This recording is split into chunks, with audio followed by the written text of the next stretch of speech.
اور خاص طور پہ یہ جو وہ ایک بچے نے ایک جو بات کی اور خان صاحب اس پہ سر دھنتے رہے، اور پھر باقی فیصل جاوید وغیرہ بھی موجود تھے، نعوذ باللہ وہ بہت خطرناک آدمی تھی اور خطرناک گفتگو تھی، میں تو اس کو رپیٹ بھی نہیں کرنا چاہتا۔ وہ اس طرح کی مبارک ہستیوں سے کسی کو جوڑنا، استغفر اللہ، ہماری تو بساط ہی نہیں ہے، میرا تو علم بھی کم ہے اور عمل بھی کم تر ہے کہ اس طرح کے موضوعات کو چھو سکتے ہیں۔ لیکن یہ خان صاحب، اور ظاہر ہے اس بچے کو وہاں بٹھایا گیا تھا، ساری کابینہ خان صاحب کی وہ سن رہی تھی، خان صاحب خود مسکرا رہے تھے، تو وہ پلان تھا نا۔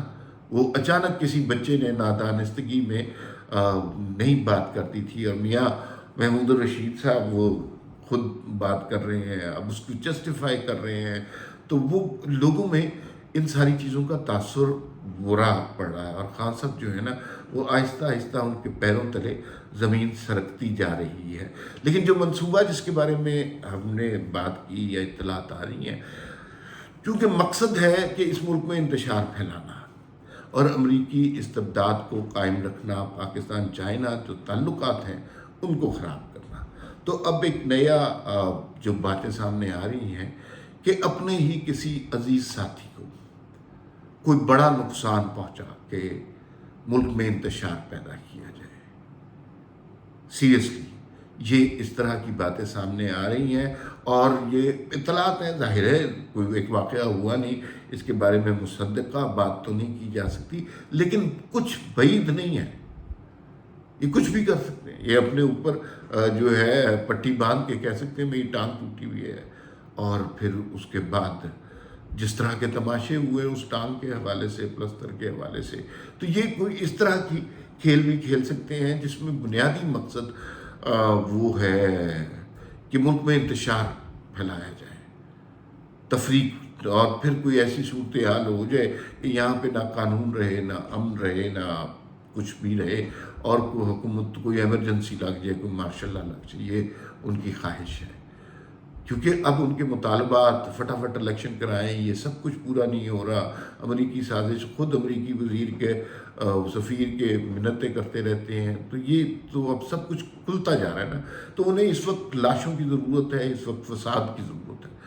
تو اس حوالے سے لاجیکلی دیکھی جائے تو یہ بات درست لگتی ہے کہ تحریک انصاف اس وقت کسی ایسے موقع کی تلاش میں ہو سکتی ہے، یا ایک ایسی کارروائی کر سکتی ہے جس کا الزام حکومت پر پڑے، قصوروار یہ خود ہوں، اور نتیجہ ملک میں انتشار ہو۔ اللہ تعالیٰ ہم سب کو اس طرح کے انتشار سے محفوظ رکھے۔ لیکن دوسری بات پہ آتے ہیں، خواجہ آصف صاحب نے جو باتیں کی اس میں جو انکشافات تھے، آپ سنیں کہ عدلیہ نے اس ملک میں کتنے ظلم کیا۔